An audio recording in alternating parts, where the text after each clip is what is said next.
ಎಲ್ಲ ಆತ್ಮಜ್ಯೋತಿಗಳಿಗೂ ಸಾಷ್ಟಾಂಗ ಪ್ರಣಾಮಗಳು. ಎಲ್ಲರಿಗೂ ಇಂದಿನ ಅದ್ವೈತ ಮಕರಂದ ತರಗತಿಗೆ ಆಧಾರದ ಸ್ವಾಗತ. ತರಗತಿಯನ್ನು ಪ್ರಾರಂಭ ಮಾಡೋಕ್ಕಿಂತ ಮುಂಚೆ ಸದ್ಗುರುಗಳಿಗೆ ಹಾಗೂ ಗುರು ಪರಂಪರೆಗೆ ನಮ್ಮ ಗೌರವವನ್ನು ಸಲ್ಲಿಸೋಣ.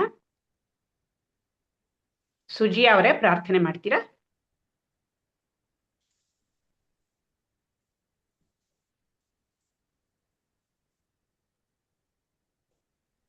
ಮೇಡಮ್ ಮಾಡ್ತೀನಿ. ಶ್ರೀ ಗುರುಭ್ಯೋ ನಮಃ.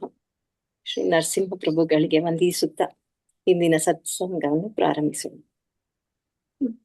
ಗುರು ಬ್ರಹ್ಮ ಗುರುರ್ವಿಷ್ಣು ಗುರುರ್ದೇವೋ ಮಹೇಶ್ವರಃ ಗುರುರ್ ಸಾಕ್ಷಾತ್ ಪರಂ ಬ್ರಹ್ಮ ತಸ್ಮೈ ಶ್ರೀ ಗುರವೇ ನಮಃ. ಅಖಂಡಮಂಡಲಾಕಾರಂ ವ್ಯಾಪ್ತಂ ಯೇನ ಚರಾಚರಂ ತತ್ಪದಂ ದರ್ಶಿತಂ ಯೇನ ತಸ್ಮೈ ಶ್ರೀ ಗುರವೇ ನಮಃ. ನಾರಾಯಣ ಸಮಾರಂಭಾಂ ಶಂಕರಾಚಾರ್ಯ ಮಧ್ಯಮಾಂ ಅಸ್ಮದಾಚಾರ್ಯ ಪರ್ಯಂತಾಂ ವಂದೇ ಗುರು ಪರಂಪರಾಂ. ಸದಾಶಿವ ಸಮಾರಂಭಾಂ ಶಂಕರಾಚಾರ್ಯ ಮಧ್ಯಮಾಂ ಅಸ್ಮದಾಚಾರ್ಯ ಪರ್ಯಂತಾಂ ವಂದೇ ಗುರು ಪರಂಪರಾಂ. ಧನ್ಯವಾದಗಳು ಸುಜಿ ಅವರೇ.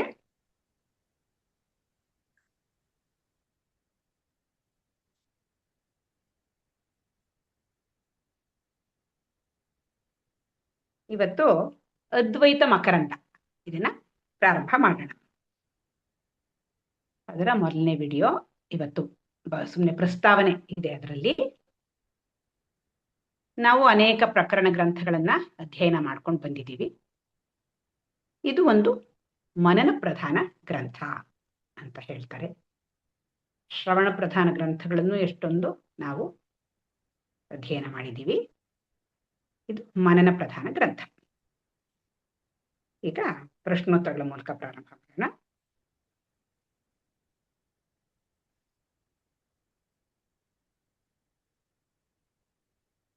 ಮೊದಲನೇ ಪ್ರಶ್ನೆ ಪದ್ಮಾ ಅವರಿಗೆ. ಅದ್ವೈತ ಮಕರಂದ ಗ್ರಂಥಕ್ಕೆ ಆ ಹೆಸರು ಬರಲು ಕಾರಣವೇನು? ಅದನ್ನು ರಚಿಸಿದ ಕವಿಗಳು ಯಾರು? ಇದನ್ನ ರಚಿಸಿದಂತಹ ಕವಿಗಳು ಲಕ್ಷ್ಮೀಧರ ಕವಿಗಳು. ಅವರು ಭೋಜರಾಜನ ಆಸ್ಥಾನದಲ್ಲಿ ಇದ್ದಂತಹವರು. ಅವರು ಪ್ರಧಾನ ಕವಿಗಳಾಗಿರ್ತಾರೆ. ಅವರು ಬರೀ ಕವಿಗಳಷ್ಟೇ ಅಲ್ಲ, ಜ್ಞಾನಿಗಳು ಆಗಿರ್ತಾರೆ. ಹಾಗಾಗಿ ಅದ್ವೈತದಲ್ಲಿ ಬಹಳ ಜ್ಞಾನ ಇದ್ದಿದ್ರಿಂದ ಎಲ್ಲ ಒಂದು ಉಪನಿಷತ್ತುಗಳು, ಭಗವದ್ಗೀತೆ ಮತ್ತು ಬ್ರಹ್ಮಸೂತ್ರ ಇಂಥ ಎಲ್ಲ ಗ್ರಂಥಗಳು, ಗ್ರಂಥಗಳಲ್ಲಿರುವಂತಹ ಸಾರವನ್ನೇ ತೆಗೆದುಕೊಂಡು ಅದ್ವೈತ ಮಕರಂದವನ್ನ ರಚನೆ ಮಾಡಿದ್ರು. ಅದು 26 ಶ್ಲೋಕಗಳನ್ನ ಒಳಗೊಂಡಿರುವಂತಹದ್ದು. ಅದ್ವೈತ ಅಂತಂದ್ರೆ ಎರಡನೆಯದು ಇಲ್ಲ. ಮಕರಂದ ಅಂತಂದ್ರೆ ಜೇನು, ಸಿಹಿಯಾದ ಜೇನು. ಹೇಗೆ ಜೇನು ನೊಣಗಳು ಮಕರಂದವನ್ನ ಅಂದ್ರೆ ಪುಷ್ಪಗಳಲ್ಲಿ ಇರುವಂತಹ ಸಾರವನ್ನ ಬೇರೆ ಇನ್ನು ಯಾವುದನ್ನು ಹಾಗೆ ಒಳಗಡೆ ಇರುವಂತಹ ಸಾರವನ್ನ ಹೆಕ್ಕಿ ತೆಗೆಯೋದಕ್ಕೆ ಸಾಧ್ಯ ಇಲ್ಲ. ಆ ಒಂದು ಜೇನು ನೊಣ ಮಾತ್ರ ಆ ಮಕರಂದವನ್ನ ಹೀರೋದಕ್ಕೆ ಸಾಧ್ಯ ಇದೆ. ರೀತಿಯಲ್ಲಿ ಒಬ್ಬ ಜ್ಞಾನಿಯಾದವನಿಗೆ ಮಾತ್ರವೇ ಆ ಈ ಒಂದು ಅದ್ವೈತದ ಸಾರ ಅಂದ್ರೆ ಆತ್ಮಜ್ಞಾನದ ಸಾರವನ್ನ ಇವುಗಳಲ್ಲೆಲ್ಲ ಹೆಕ್ಕಿ ತೆಗೆಯೋದಕ್ಕೆ ಸಾಧ್ಯವೇ ಇರುವಂತಹದ್ದು. ಅಂತಹ ಒಂದು ಪವಿತ್ರವಾದಂತಹ ಕೆಲಸವನ್ನ ಈ ಲಕ್ಷ್ಮೀಧರ ಕವಿಗಳು ಮಾಡಿ ನಮ್ಗೆ 26 ಶ್ಲೋಕಗಳಲ್ಲಿ ಇಡೀ ಒಂದು ಅದ್ವೈತ ಜ್ಞಾನದ ತತ್ವವನ್ನ, ಸಾರವನ್ನೇ ನಮಗೆ ತುಂಬಿ ಕೊಟ್ಟಿದ್ದಾರೆ. ಪ್ರತಿ ಒಂದು ಶ್ಲೋಕದಲ್ಲಿಯೂ ಸಹ ಇದು ತಾರ್ಕಿಕವಾಗಿ ಹೇಗೆ ನಾನು ಆ ಪರಬ್ರಹ್ಮ ಸ್ವರೂಪ ಅನ್ನೋದನ್ನ ತೋರಿಸ್ಕೊಟ್ಟಿದ್ದಾರೆ. ಹೀಗಾಗಿ ಇದು ಮನನಕ್ಕೆ ಬಹಳ ಉಪಯುಕ್ತವಾದಂತಹ ಗ್ರಂಥವಾಗಿದೆ. ನಾವು ಒಂದು ಹೆಜ್ಜೆ ಒಂದು ಶ್ರವಣದಿಂದ ಮನನಕ್ಕೆ ಈಗ ಬಂದಿದ್ವಿ. ಹೇಗೆ ತಾರ್ಕಿಕವಾಗಿ ತಿಳ್ಕೊಳ್ಳೋದು, ಶ್ರುತಿಗಳಲ್ಲಿ ಏನೇ ಹೇಳಿದಾರೋ ಅದನ್ನ ಸ್ವಲ್ಪ ಮಟ್ಟಿಗೆ ತಿಳ್ಕೊಂಡಾಗಿದೆ. ಈಗ ಅದನ್ನ ಮನನ ಮಾಡಿ ಅದು ಇನ್ನು ಆಳವಾಗಿ ನಮ್ಮಲ್ಲಿರುವಂತಹ ಸಂಶಯಗಳನ್ನೆಲ್ಲ ನಿವಾರಣೆ ಮಾಡಿಕೊಂಡು ಹೌದು ಇದು ಸರಿ ಇದೆ ಅಂತಂದ್ಬಿಟ್ಟು ನಿರ್ಧಾರ ಮಾಡೋದಕ್ಕೆ ಬಹಳ ಅನುಕೂಲವಾಗಿರುವಂತಹದ್ದು ಇಂತಹ ಮಹಾನ್ ಗ್ರಂಥ. ಮೂರ್ತಿ ಚಿಕ್ಕದಾದ ಕೀರ್ತಿ ದೊಡ್ಡದು ಅನ್ನೋ ರೀತಿಯಲ್ಲಿ ನಮ್ಗೆ ಒದಗಿಸಿಕೊಟ್ಟಿದ್ದಾರೆ. ಮೊದಲನೇದಾಗಿ ಅವರಿಗೆ ಸಾಷ್ಟಾಂಗ ಪ್ರಣಾಮಗಳನ್ನ ಅರ್ಪಿಸ್ತಾ ನಾವು ಪ್ರಾರಂಭ ಮಾಡೋಣ. ಬಹಳ ಚೆನ್ನಾಗಿ ಹೇಳಿದ್ರಿ. ಖಂಡಿತವಾಗ್ಲೂ ಲಕ್ಷ್ಮೀಧರ ಕವಿಗಳಿಗೆ ನಮ್ಮೆಲ್ಲರ ಸಾಷ್ಟಾಂಗ ಪ್ರಣಾಮ.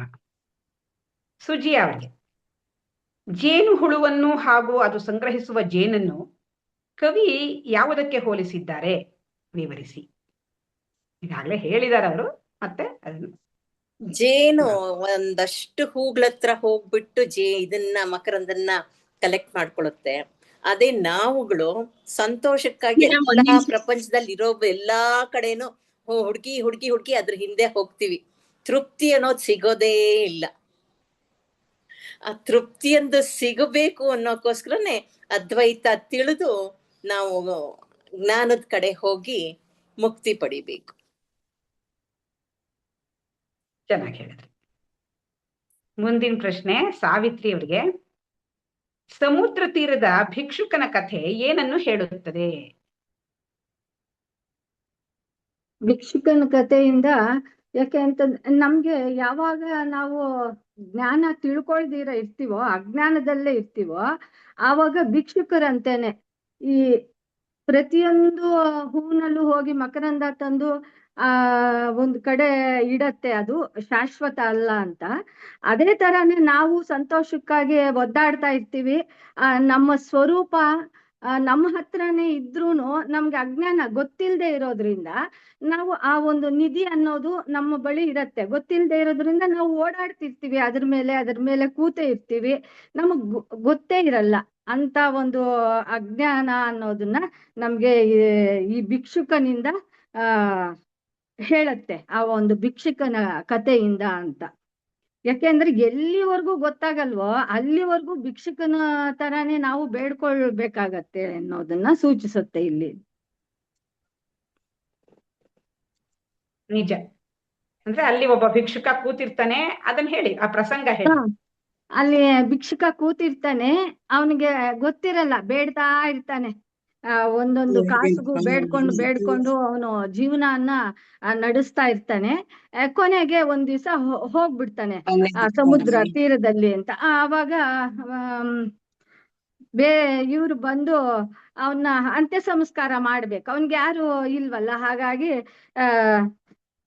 ಬಂದು ಅಂತ್ಯ ಸಂಸ್ಕಾರ ಮಾಡ್ಬೇಕಾದ್ರೆ ಅವನ ಜಾಗದಲ್ಲೇ, ಅವನು ಕೂತಿದ್ದ ಜಾಗದಲ್ಲೇ ಅವನಿಗೆ ಹೂಣಬೇಕು ಅಂತ ಹೆಣನ್ನ ಗುಂಡಿ ತೆಗಿತಾರೆ. ಮಣ್ಣೆಲ್ಲ ತೆಗೆಯುವಾಗ ಅವ್ರಿಗೆ ಅಲ್ಲಿ ದೊಡ್ಡದಾಗಿ ಆ ಕಳ್ಳರು ಹೂತಿಟ್ಟಿರ್ತಾರೆ ನಿಧಿ. ಅವನು ಸತ್ತೋಗ್ಬಿಟ್ಟ. ಭಿಕ್ಷುಕ ಬೇಡಿ ಬೇಡಿ ಬೇಡಿ ಗೊತ್ತೇ ಇಲ್ಲ ನಿಧಿ ಇದೆ ಅಂತ. ಅವನು ಸತ್ತೋದ್ರೂ ಕೂಡ ಅವನಿಗೆ ಗೊತ್ತಾಗ್ಲಿಲ್ಲ ಅದು ಇದೆ ಅಂತ. ಅದು ಅಲ್ಲಿ ಅಗದಾಗ ಅದನ್ನ ನೋಡಿದಾಗ ಅವ್ರಿಗೆ ಗೊತ್ತಾಯ್ತು. ಹಾಗಾಗಿ ನಮ್ಮ ಪರಿಸ್ಥಿತಿ ಕೂಡ ನಮ್ಗೆ ಯಾವಾಗ ಈ ಅಜ್ಞಾನ ಇರೋವರೆಗೂ ಅದು ಗೊತ್ತಾಗಲ್ಲ, ಬೇಡ್ತಾನೆ ಇರ್ತೀವಿ. ಜನ್ಮಗಳು ಕಳೆದೋಗತ್ತೆ. ಹೊರ್ಟೋಗ್ಬಿಟ್ಟ, ಅವನಿಗೆ ಗೊತ್ತಾಗ್ಲೇ ಇಲ್ಲ. ಅದೇ ತರ ನಮ್ಮ ಜೀವನ ಕೂಡ ಎಷ್ಟೋ ಜನ್ಮಗಳು ಕಳೆದೋಗತ್ತೆ. ಈ ಒಂದು ಜ್ಞಾನ ಬರಬೇಕಾದ್ರೆ ಭಿಕ್ಷುಕರಂತೆ ಬರೋವರ್ಗೂ, ನಾವು ಜ್ಞಾನ ಪಡ್ಕೊಳ್ಳೋವರ್ಗು, ಸದ್ಗುರು ಸಿಕ್ಕಿ ನಮ್ಮ ಬಾಳಲ್ಲಿ ಆ ಜ್ಞಾನವನ್ನು ಪಡ್ಕೊಳ್ಳೋವರ್ಗು ನಾವು ಭಿಕ್ಷುಕರಂತೇನೇನೆ ಅಂತ ಅದನ್ನೇ ಸೂಚಿಸತ್ತೆ ಇಲ್ಲಿ. ಬಹಳ ಚೆನ್ನಾಗಿ ಹೇಳಿದ್ರಿ. ಮುಂದಿನ ಪ್ರಶ್ನೆ ಶೀಲಾ ಅವ್ರಿಗೆ, ಹೇಳಿ ಮೇಡಮ್. ನಾನು ಆನಂದ ಸ್ವರೂಪಿ ಎನ್ನುವುದು ನನಗೆ ಏಕೆ ತಿಳಿದಿಲ್ಲ?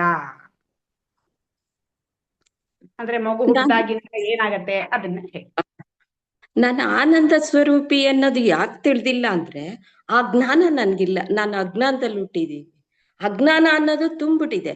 ನಾನು ಆತ್ಮಸ್ವರೂಪಿ, ನನ್ನೊಳಗೆ ಆನಂದ ಇದೆ ಅನ್ನೋ ಒಂದು ಜ್ಞಾನ ಅವನ್ಗಿಲ್ವೇ ಇಲ್ಲ.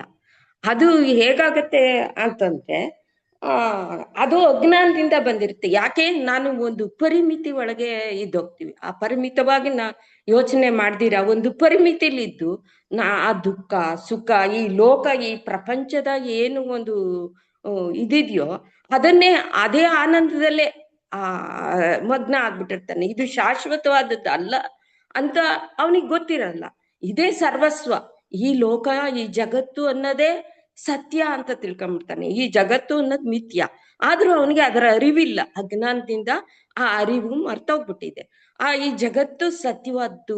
ಇಲ್ಲಿರ್ತಕ್ಕಂಥ ಪ್ರತಿಯೊಂದು ಏನ್ ಈ ಲೋಕದ ಒಂದು ಆಸೆಗಳು ಅಭಿಲಾಷೆಗಳು ಅಂತಿದ್ಯೋ ಅದನ್ನೆಲ್ಲ ನಿಜ ಅಂತ ಅಂದ್ಬಿಟ್ಟು ಅವನು ಅದನ್ನ ಆಸ್ವಾದನೆ ಮಾಡ್ತಾ ಹೋಗ್ತಾನೆ.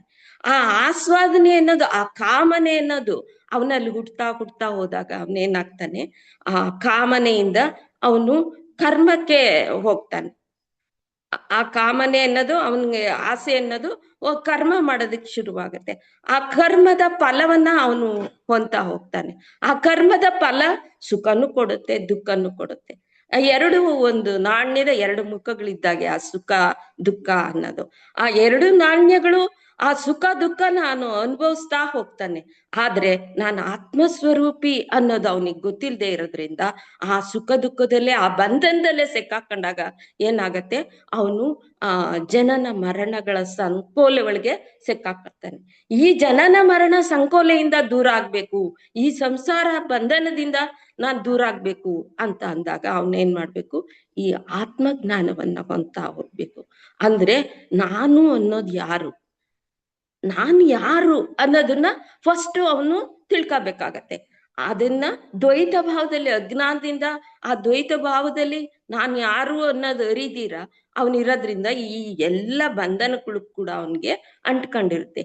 ಯಾವಾಗ ಅವನು ನಾನು ಯಾರು ಅನ್ನೋ ತಿಳ್ಕೋಬೇಕು ಅನ್ನೋ ಒಂದು ಜ್ಞಾನ ಮೂಡ್ತಾ ಹೋಗುತ್ತೋ, ಆ ಮೂಡ್ತಾ ಹೋದಾಗ ಅವನು ವೇದಾಂತದ ಕಡೆಗೆ ಹೋಗ್ತಾನೆ. ವೇದಾಂತದ ಕಡೆಗೆ ಹೋದಾಗ ಒಳ್ಳೆ ಗುರುಗಳು ಸಿಕ್ಕಿದಾಗ ಏನಾಗತ್ತೆ, ಅವನ್ಗೆ ಜ್ಞಾನ ಅನ್ನೋದು ಬರ್ತಾ ಹೋಗುತ್ತೆ. ನಾನ್ ಯಾರು, ಈ ಸೃಷ್ಟಿ ಹೇಗಾಯ್ತು ಅನ್ನೋ ಕಡೆ ಅವನ್ ಜ್ಞಾನ ಹೋಗ್ತಾ ಹೋಗ್ತಾ ನಾನು ಮತ್ತೆ ಆ ಪರಮಾತ್ಮ ಇಬ್ರು ಒಂದೇ, ನಾವಿಬ್ರು ಒಂದೇ ಅನ್ನೋ ಜ್ಞಾನ ಹುಡ್ತಾ ಇರುತ್ತೆ. ಮೊದಲಿಗೆ ಆ ಜ್ಞಾನ ಇಲ್ದೆ ಮಗು ಆದಾಗ ಏನಾಗಿರುತ್ತೆ, ಅವನ್ಗೆ ಆ ಜ್ಞಾನ ಅನ್ನೋದಿರಲ್ಲ.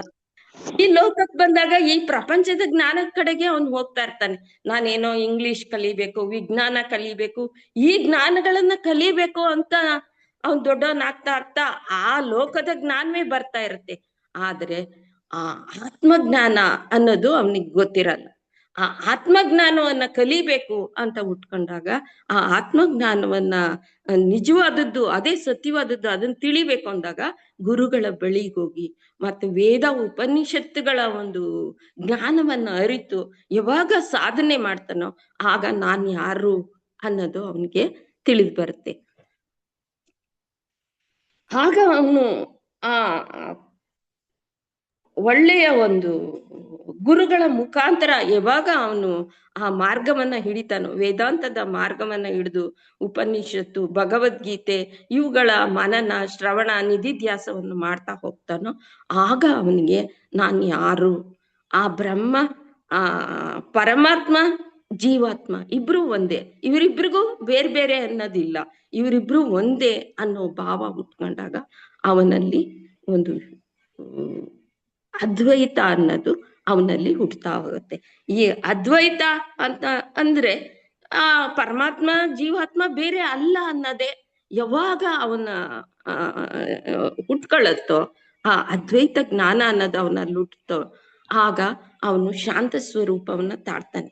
ನಾನೇ ಆತ್ಮಸ್ವರೂಪಿ ಅನ್ನೋ ಜ್ಞಾನ ಅವನ್ಗೆ ಬರುತ್ತೆ.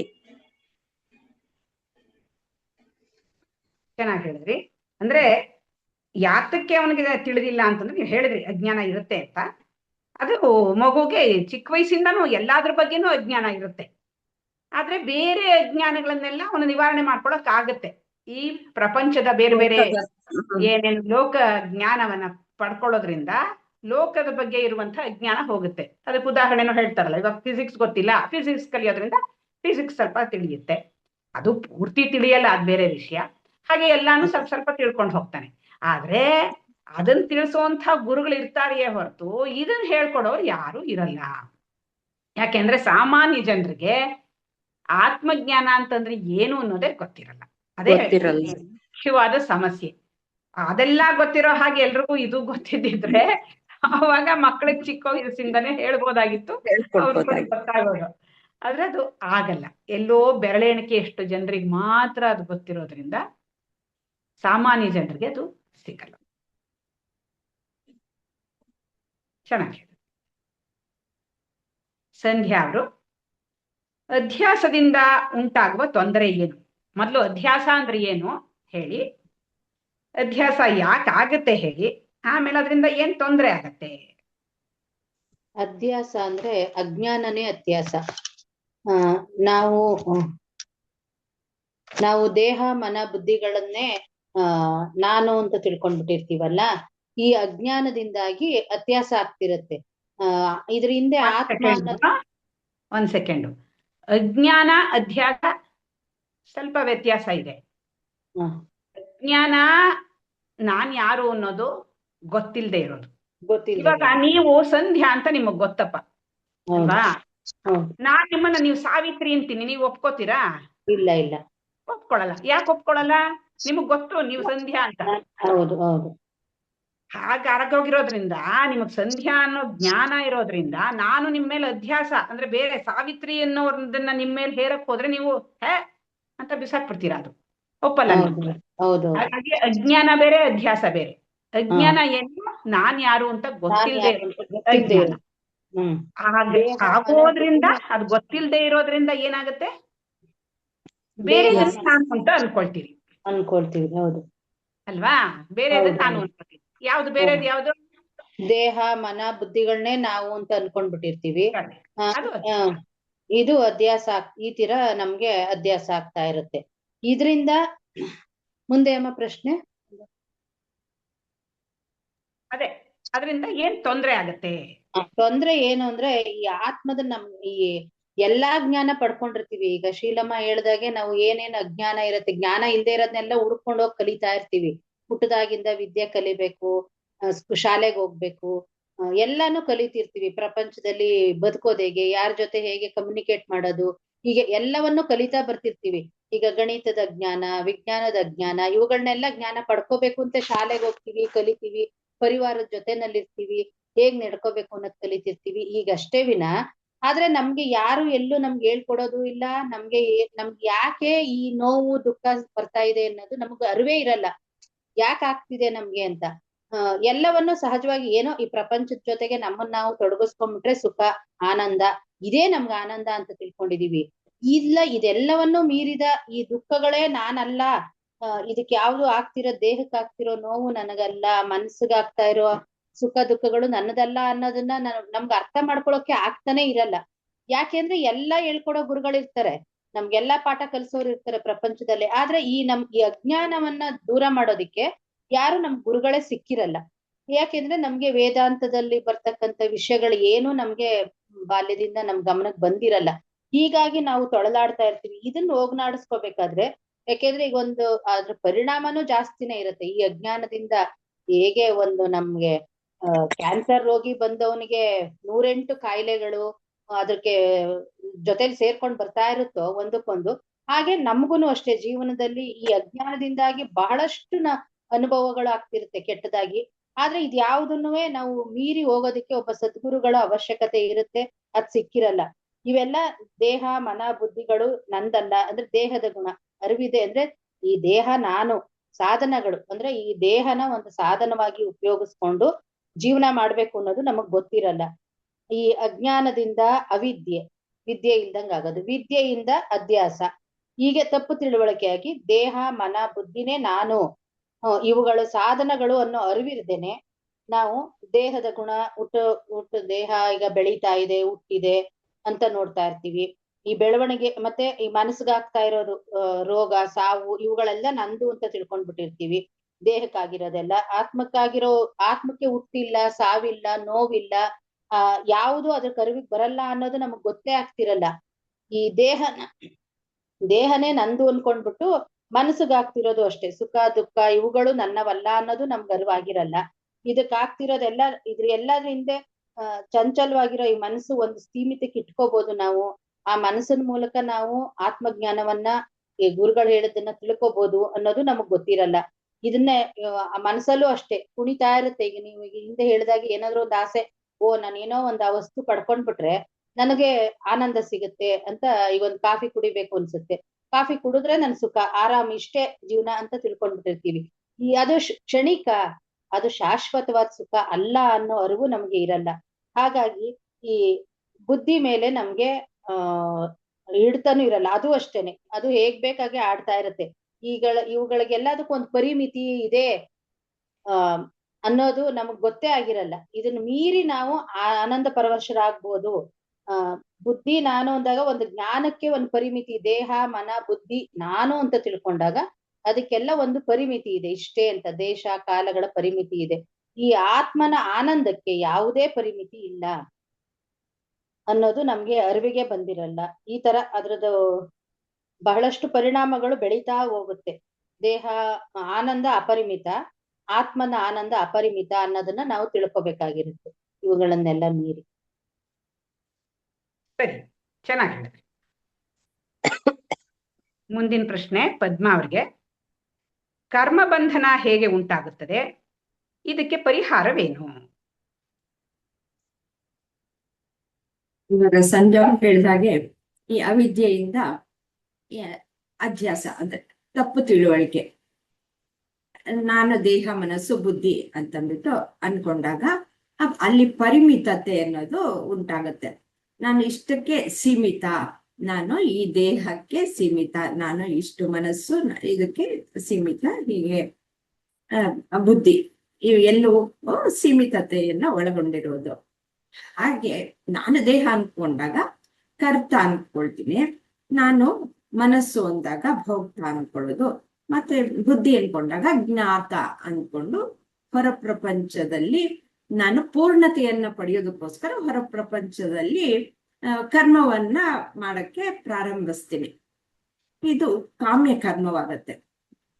ಏನು ಪಡ್ಕೊಳ್ಬೇಕು, ಆ ಪಡ್ಕೊಳ್ಳೋದ್ರಿಂದ ನನಗೆ ಪೂರ್ಣತೆ ಅನ್ನೋದು ಬರುತ್ತೆ ಅಂತ ಇಲ್ಲ. ಅದಕ್ಕೆ ಹಾಗೆ ಹೋಗುತ್ತೆ ಅಂತಂದ್ರೆ ನಿಜವಾಗ್ಲೂ ಆತ್ಮನ ಸ್ವರೂಪ ಆನಂದ ಅಂದ್ರೆ ಪೂರ್ಣತೆಯೇನೆ.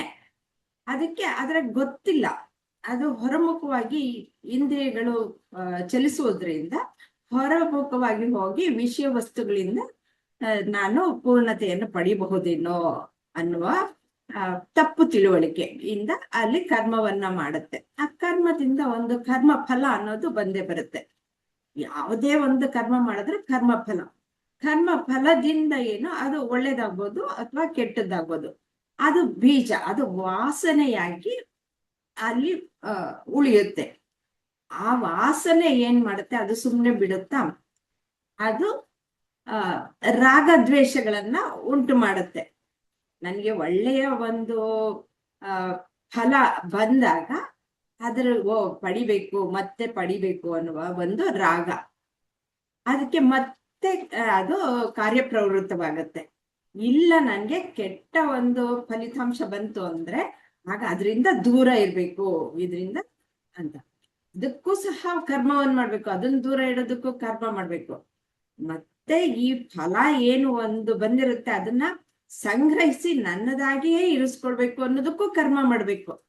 ಹೀಗೆ ಮಾಡಿ ಮಾಡಿ ಮಾಡಿ ಕರ್ಮ ಚಕ್ರದಲ್ಲಿ ಮತ್ತೆ ಕರ್ಮ ಮಾಡುತ್ತೆ. ಕರ್ಮದಿಂದ ಕರ್ಮ ಫಲ ಹೀಗೆ ಪುನರಾವರ್ತನೆ ಆಗ್ತಾನೆ ಹೋಗುತ್ತೆ. ಅದು ಒಂದು ಜೀವಿತ ಕಾಲ ಅಲ್ಲ.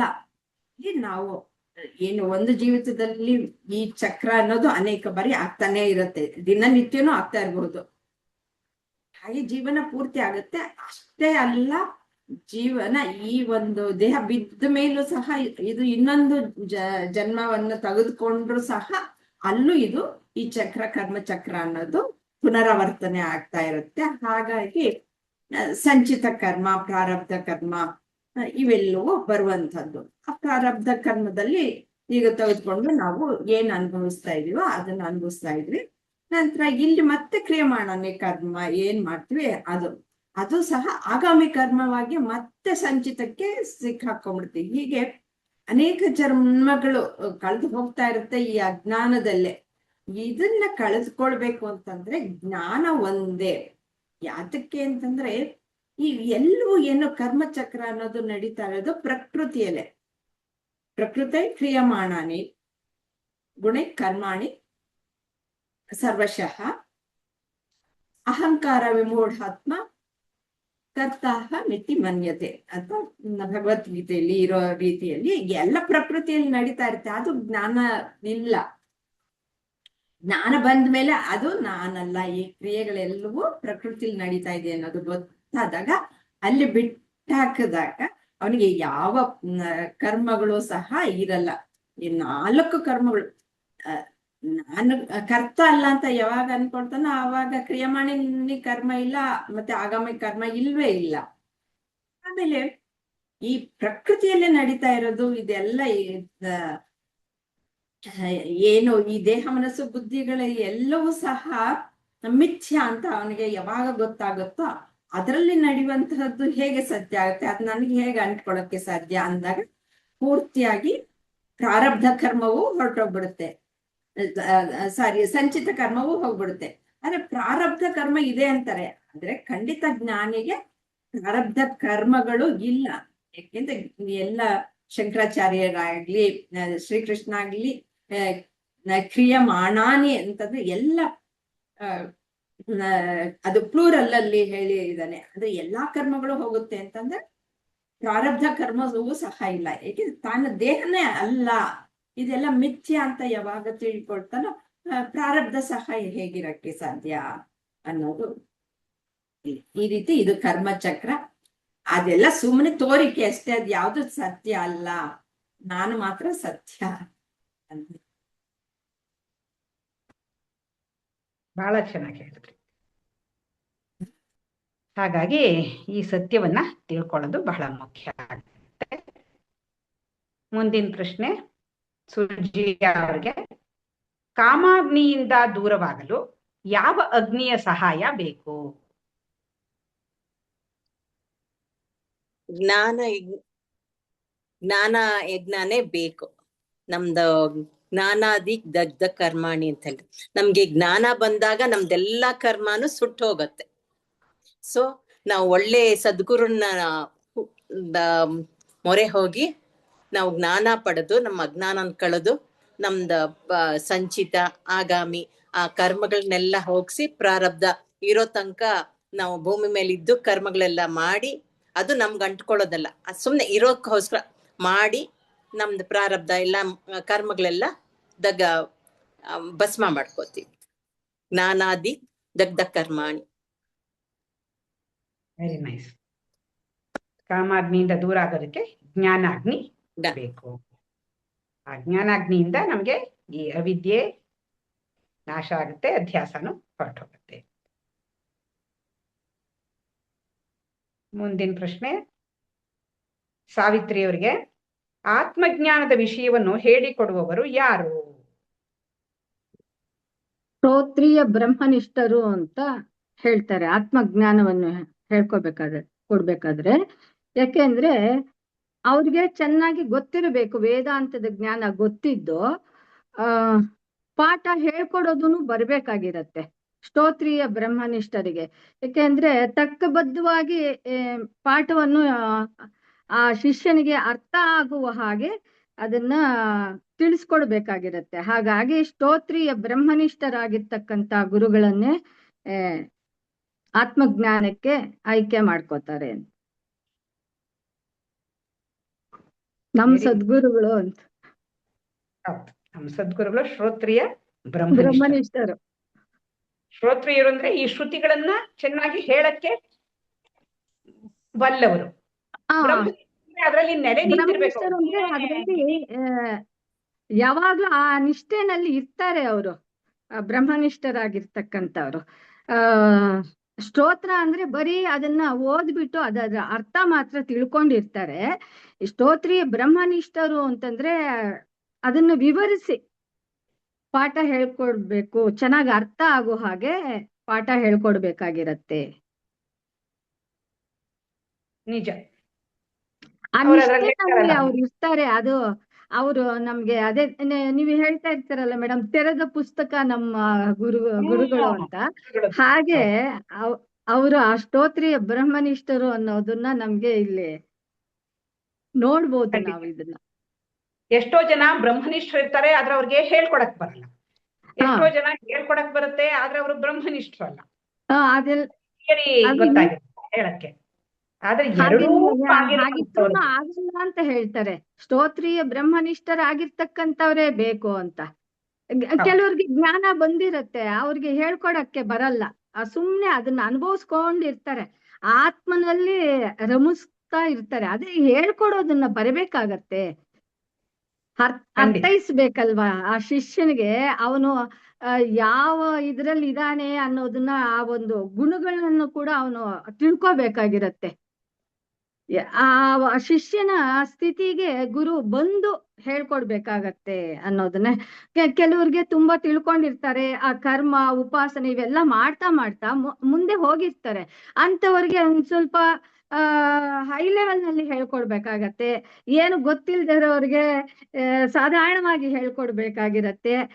ಇದನ್ನೆಲ್ಲ ಯಾರಿಗೆ ಗೊತ್ತಾಗತ್ತೆ ಅಂತಂದ್ರೆ, ಆ ಶಿಷ್ಯನನ್ನು ನೋಡಿದ ತಕ್ಷಣ ಅವ್ರಿಗೆ ಗೊತ್ತಾಗತ್ತೆ, ಸ್ತೋತ್ರೀಯ ಬ್ರಹ್ಮನಿಷ್ಠರಾಗಿರ್ತಕ್ಕಂಥ ಗುರುಗಳಿಗೆ ಗೊತ್ತಾಗತ್ತೆ ಯಾವ ತರ ಮಾಡ್ಬೇಕು ಅನ್ನೋದನ್ನ. ಹಾಗಾಗಿ ನಾವು ಸ್ತೋತ್ರೀಯ ಬ್ರಹ್ಮನಿಷ್ಠರಾಗಿರ್ತಕ್ಕಂಥ ಗುರುವನ್ನೇ ನಾವು ಸಿಗ್ಬೇಕಾಗತ್ತೆ ಆತ್ಮಜ್ಞಾನ ಪಡ್ಕೊಳಕ್ಕೆ ಅಂತ. ಯಾಕೆ ಅಂದ್ರೆ ಈ ಆತ್ಮಜ್ಞಾನಕ್ಕೆ ಸ್ವಲ್ಪ ಗೊತ್ತಾಗಿದೆ ಪರವಾಗಿಲ್ಲ ಅಂತಂದ್ರೆ ಹಂಗಲ್ಲ ಅಂತ ಹೇಳ್ತಾ ಇದ್ದಾರೆ. 100% ಬರಬೇಕು, ಸ್ವಲ್ಪ ಕಮ್ಮಿ ಇದೆ ಅಂದ್ರೆ ಹಂಗ ಆಗಲ್ಲ, ಅದು ಸ್ಥಿರ ಆಗ್ಬೇಕು, ದೃಢ ಆಗ್ಬೇಕು ಅನ್ನೋದನ್ನ ಹೇಳ್ತಾ ಇದ್ದಾರೆ ಕರೆಕ್ಟ್ ಆಗಿ. ಯಾಕೆಂದ್ರೆ ಅನುಮಾನ ಇರಬಾರ್ದು. ನೋಡಪ್ಪ ಇಲ್ಲೊಂದು ವೈರ್ ಬಿದ್ದೋಗಿದೆ, ಒಂದ್ ಸ್ವಲ್ಪ ಎತ್ತಾಕು ಅಂತಂದ್ರೆ ಕರೆಂಟ್ ಇದೆಯಾ ಅದ್ರಲ್ಲಿ, ಭಯ ಆಗತ್ತೆ. ಅಂದ್ರೆ ಭಯ ಅದು ಏನು ಇರಬಾರ್ದು. ಕರೆಕ್ಟ್ ಆಗಿ ಆ ಪ್ರಶ್ನೆಗೆ ಉತ್ತರ ತಿಳ್ಕೊಂಡಿದ್ದು ಬೇರೆಯವರಿಗೆ ಹೇಳ್ಕೊಡ್ಬೇಕಾದ್ರೆ ಆ ಬೇರೆಯವರ ಆ ಶಿಷ್ಯನ ಲಕ್ಷಣಗಳನ್ನು ಕೂಡ ಅವರು ಅರಿತುಕೊಂಡಿದ್ರೆ ಅದನ್ನ ಪಾಠ ಹೇಳ್ಕೊಡ್ಬಹುದು. ಹಾಗಾಗಿ ಆ ಸ್ತೋತ್ರೀಯ ಬ್ರಹ್ಮನಿಷ್ಠರಾಗಿರ್ತಕ್ಕಂಥ ಗುರುಗಳಿಗೆ ಮಾತ್ರ ಅದು ಸಾಧ್ಯ ಅನ್ನೋದನ್ನ ಇದರಲ್ಲಿ ಚೆನ್ನಾಗಿ ಹೇಳ್ಕೊಟ್ಟಿದ್ದಾರೆ ಅಂತ. ಅಂತಹ ಗುರುಗಳಿಗೆ ನಮ್ಗೆ ನಮಸ್ಕಾರ. ಅದನ್ನ ನೀವು ನಮಗೂ ತಿಳಿಸ್ಕೊಡ್ತಾ ಇದೀರಲ್ಲ ಮೇಡಮ್ ಚೆನ್ನಾಗಿ. ನೋಡಿ, ಹೇಳ್ತಾ ಇದ್ದಾರೆ. ಅಲ್ಲ, ಅಂಥ ಸದ್ಗುರುಗಳು ಸಿಕ್ಕಿರೋದ್ರಿಂದ ನಮ್ಗೂ ಚೆನ್ನಾಗಿ ಅರ್ಥ ಆಗ್ತದೆ, ನಿಮ್ಗೂ ಹೇಳ್ಕೊಡಕ್ ಆಗ್ತಾ ಇದೆ. ಅಂದ್ರೆ ಅದು ಅವರ ಪ್ರಭಾವ ಹೇಗಿದೆ ನೋಡಿ, ಎಲ್ರಿಗೂ ಸುಲಭವಾಗಿ ಬರೋ ಹಾಗೆ ಮಾಡ್ತಾ ಇದ್ದಾರೆ. ಚೆನ್ನಾಗಿ ಹೇಳ್ತಾರೆ. ಮುಂದಿನ ಪ್ರಶ್ನೆ ಶೀಲಾ ಅವರಿಗೆ. ಯಾಜ್ಞವಲ್ಕ್ಯರು ಮೈತ್ರೇಯಿಗೆ ಆತ್ಮನ ಬಗ್ಗೆ ಏನನ್ನು ಹೇಳುತ್ತಾರೆ? ಯಾಜ್ಞವಲ್ಕರು ಮೈತ್ರೇಯಿ ಅಂತಂದ್ರೆ, ಯಾಜ್ಞವಲ್ಕರು ಮೈತ್ರೇಯಿಗೆ ನೀನು ಆತ್ಮಜ್ಞಾನವನ್ನ ಅರಿಬೇಕು ಅಂತ ಅನ್ಬಿಟ್ಟು ಹೇಳ್ತಾರೆ. ಅಂದ್ರೆ ಆತ್ಮಜ್ಞಾನ ಅಂತಂದ್ರೆ ನಾನ್ ಯಾರು ಅನ್ನೋದನ್ನ ಮೊದ್ಲು ತಿಳ್ಕೊಬೇಕಾಗತ್ತೆ. ಆ ಆತ್ಮಜ್ಞಾನವನ್ನ ನಾವು ತಿಳ್ಕೊಬೇಕು ಅಂದಾಗ ಶ್ರವಣ ಮನನ ನಿಧಿಧ್ಯಾಸಗಳನ್ನ ಮಾಡ್ತಾ ಹೋಗ್ಬೇಕಾಗತ್ತೆ. ಆ ಆತ್ಮಜ್ಞಾನವನ್ನ ತಿಳಿಬೇಕು, ಅದ್ವೈತದ ಕಡೆಗೆ ನನ್ನ ಮನಸ್ಸು ಹರಿತಾ ಇದೆ ಅಂದಾಗ ನಾವು ಶ್ರವಣ ಮನನ ನಿಧಿಧ್ಯಾಸಗಳನ್ನ ಮಾಡ್ತಾ ಹೋಗುತ್ತೆ. ನಾನ್ ಯಾರು ಅಂತ ನಾನು ತಿಳ್ಕೊಬೇಕಾದ್ರೆ ಅಲ್ಲಿ ಇದ್ರಲ್ಲಿ ಏನ್ ಹೇಳ್ತಾ ಇದೆ ಉಪನ್ಯಾಸದಲ್ಲಿ ಅಂತಂದ್ರೆ, ನೀನ್ ಅಹಂ ಬ್ರಹ್ಮಾಸ್ಮಿ ಅಂತ ಹೇಳ್ತೆ. ಅಹಂ ಬ್ರಹ್ಮಾಸ್ಮಿ ಅಂದ್ರೆ ನಾನು ಪರಮಾತ್ಮ ಆಗೋಗ್ತೀನ, ನಾನ್ ಪರಮಾತ್ಮನ ಅನ್ನೋ ಸಂಶಯ ಅವನಲ್ಲಿ ಉಟ್ಕೊಳ್ತಾ ಹೋಗುತ್ತೆ. ಅವಾಗ ಆ ಸಂಶಯದ ನಿವಾರಣೆಗೆ ಏನ್ ಮಾಡ್ಬೇಕಾಗತ್ತೆ, ನಾವು ಮನನವನ್ನ ಮಾಡ್ತಾ ಹೋಗ್ಬೇಕಾಗತ್ತೆ. ಆ ಮನನವನ್ನು ಮಾಡ್ತಾ ಹೋದಾಗ ನೀನು ಬ್ರಹ್ಮ ಸತ್ಯ, ಅವನ್ ಬ್ರಹ್ಮನನು ಸತ್ಯವ, ಅವನೇ ಸತ್ಯ, ಅವನೇ ಈ ಜಗತ್ತು ಅನ್ನೋದ್ ಮಿಥ್ಯ, ಇದನ್ನ ನಂಬ್ಕೊಂಡಿದ್ಯಾ ನೀನು, ಆದ್ರೆ ಇದು ಸತ್ಯ ಅಲ್ಲ. ಈ ಜಗತ್ತನ್ನ ನಿರ್ಮಾಣ ಮಾಡ್ದಂತ ಆ ಬ್ರಹ್ಮ ಸತ್ಯ, ಅವನನ್ನ ನಂಬು. ನೀನು ಅವನ ಅಂಶ, ನೀನು ಆತ್ಮಸ್ವರೂಪಿ ಅಂತ ಹೇಳತ್ತೆ. ಆ ಮನನದಲ್ಲಿ ನಾವು ಆ ಸಂಶಯನ ನಿವಾರಣೆ ಮಾಡ್ಕೊತಾ ಹೋಗ್ತೀವಿ. ಶ್ರವಣ ಮಾಡಿದಾಗ ಆ ಮನನದಲ್ಲಿ ಆ ಸಂಶಯ ಅನ್ನೋದು ನಿವಾರಣೆ ಆಗ್ತಾ ಹೋಗುತ್ತೆ. ಯಾವಾಗ ನಾನು ಆತ್ಮಸ್ವರೂಪಿ ಅನ್ನೋದು ಎಲ್ಲ ಆಗ ಗೊತ್ತಾಗತ್ತೆ. ಆ ತರ ಆಗ್ತಾ ಆಗ್ತಾ ಹೋದಾಗ ಇನ್ನ ಏನು ಉಳಿದಿರುತ್ತೆ ನಮ್ಮಲ್ಲಿ, ವಾಸನೆ ಅನ್ನೋ ಅಂಶಗಳು ಉಳಿತಾ ಇರುತ್ತೆ, ಹಾಗೆ ಉಳಿದ್ ಬಂದಿರುತ್ತೆ. ನಾವು ಎಷ್ಟೇ ಶ್ರವಣ ಮನನ ಮಾಡಿದ್ರು ಆ ವಾಸನೆ ಅನ್ನೋ ಒಂದು ಅಂಶ ನಮ್ಮ ಆ ಕರ್ಮದ ಫಲವಾಗಿ ನಮ್ಮಲ್ಲಿ ಬರ್ತಾ ಹೋಗುತ್ತೆ. ಪ್ರತಿ ಜನ್ಮಕ್ಕೂ ಅದು ಅಂಟ್ಕೊಂಡ್ ಬರ್ತಾ ಇರತ್ತೆ. ಹಾಗೇನ್ ಮಾಡ್ಬೇಕು, ನಾವು ಆಳವಾಗಿ ಅದನ್ನ ನಮ್ಮಲ್ಲಿ ತಗೋಬೇಕು. ನಾನು ಆತ್ಮಸ್ವರೂಪಿ ಅನ್ನೋದನ್ನ ಆಳವಾಗಿ ನಮ್ಮ ಮನಸ್ಸಿನಲ್ಲಿ ಇಳಿಸ್ಬೇಕು ಅಂದಾಗ ನಾವೇನ್ ಮಾಡ್ಬೇಕು, ನಿಧಿಧ್ಯಾಸನ ಮಾಡ್ಬೇಕಾಗತ್ತೆ. ಆ ನಿಧಿಧ್ಯಾಸನ ನಾವು ಮಾಡಿದಾಗ ಏನಾಗತ್ತೆ, ಆ ಸಂಶಯ ಅನ್ನೋದು, ಆ ವಾಸನೆ ಅನ್ನೋದು ಕಳೆದು ಆ ಸಂಶಯ ಅನ್ನೋದು ಹೋಗಿ ನಾನು ಆತ್ಮಸ್ವರೂಪಿ ಅನ್ನೋ ಒಂದು ಅನುಭವನ ಹೊಂದೋದಕ್ಕೆ ಒಂದು ಮಾರ್ಗ ಆಗತ್ತೆ. ಆ ರೀತಿಯಲ್ಲಿ ನಾವು ಶ್ರವಣ ಮನನ ನಿಧಿಧ್ಯಾಸದ ಮೂಲಕ ಒಳ್ಳೆ ಶ್ರೋತ್ರಿಯರಾದಂತ ಬ್ರಹ್ಮ ಸ್ವರೂಪಿಗಳಾದಂತ ಗುರುಗಳ ಕಡೆಯಿಂದ ನಾವು ಅವರ ಒಂದು ಉಪದೇಶವನ್ನ ಹೊಂದಿದಾಗ ನಾವು ಆತ್ಮಾನಂದವನ್ನ ಹೊಂದಬಹುದು ಅಂತ ಇದರಿಂದ ಗೊತ್ತಾಗುತ್ತೆ. ವೆರಿ ನೈಸ್, ಬಹಳ ಚೆನ್ನಾಗಿ ಹೇಳಿದ್ರಿ. ಅದಕ್ಕೆ ಯಾಜ್ಞವಲ್ಕ್ಯರು ಆತ್ಮರೇವ ದೃಷ್ಟವ್ಯಂ ಶ್ರೋತವ್ಯಂ ಮಂಥಿತವ್ಯಂ ನಿಧಿಧ್ಯಾಸಿತವ್ಯಂ ಮೈತ್ರೇಯಿ ಅಂತ ಹೇಳ್ತಾರೆ. ಅದೆಲ್ಲ ನೀವು ಇವಾಗ ವಿವರಿಸಿದ್ದೀರಿ, ಏನೇನ್ ಮಾಡ್ಬೇಕು ಅನ್ನೋದನ್ನ ವಿವರಿಸಿದ್ದೀರಿ. ಮತ್ತೆ ಇವತ್ತಿನ ಕೊನೆಯ ಪ್ರಶ್ನೆ, ಯಾರ್ ಬೇಕಾದ್ರೂ ಹೇಳ್ಬೋದು. ಶ್ರವಣ ಮನನ ನಿಧಿಧ್ಯಾಸಗಳಿಗೆ ಇರುವ ಗ್ರಂಥಗಳು ಯಾವುವು?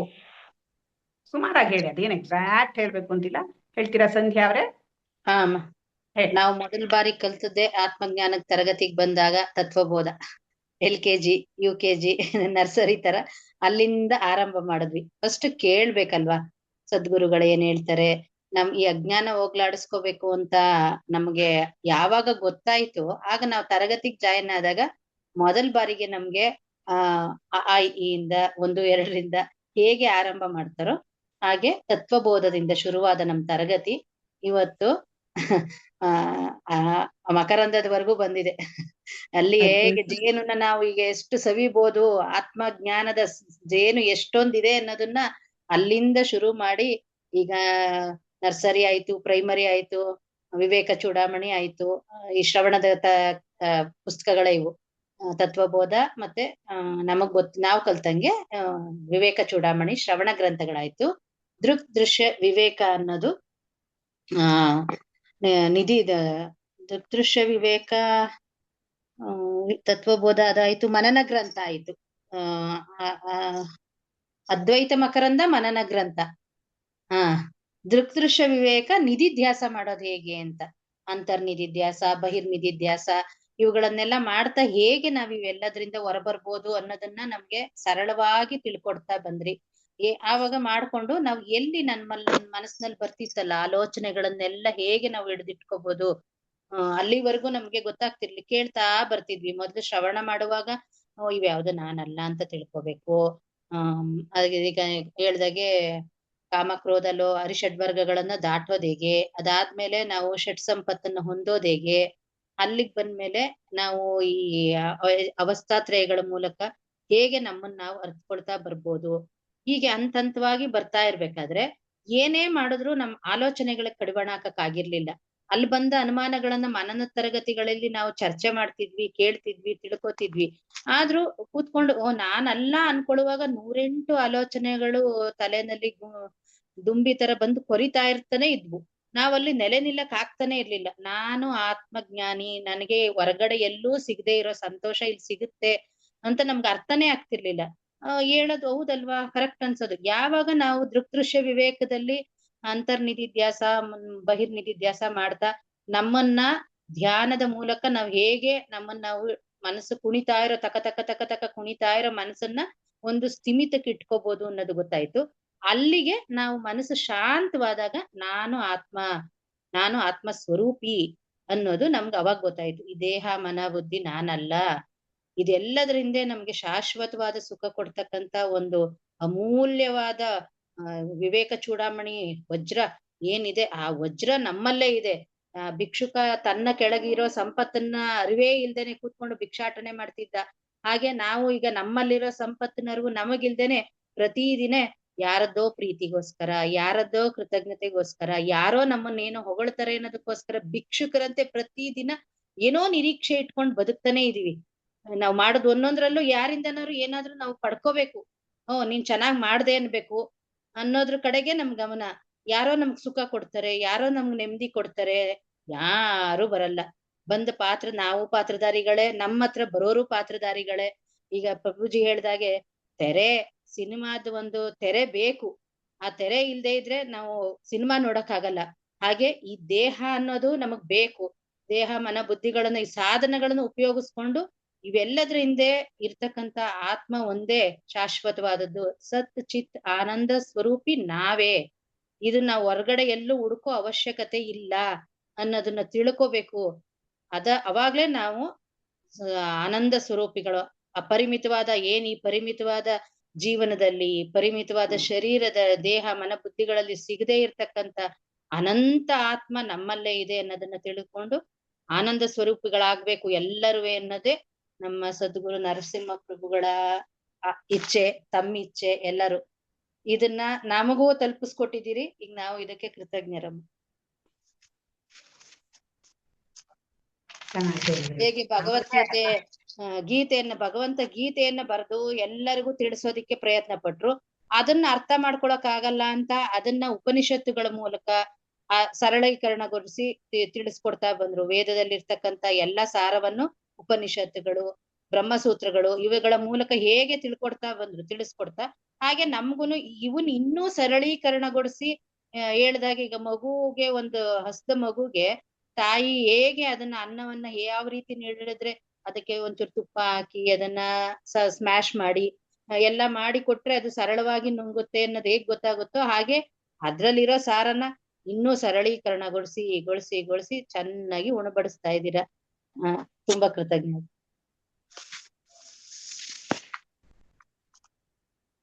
ಚೆನ್ನಾಗಿ ಹೇಳಿದ್ರಿ ಸಂಧ್ಯಾ ಅವರೇ.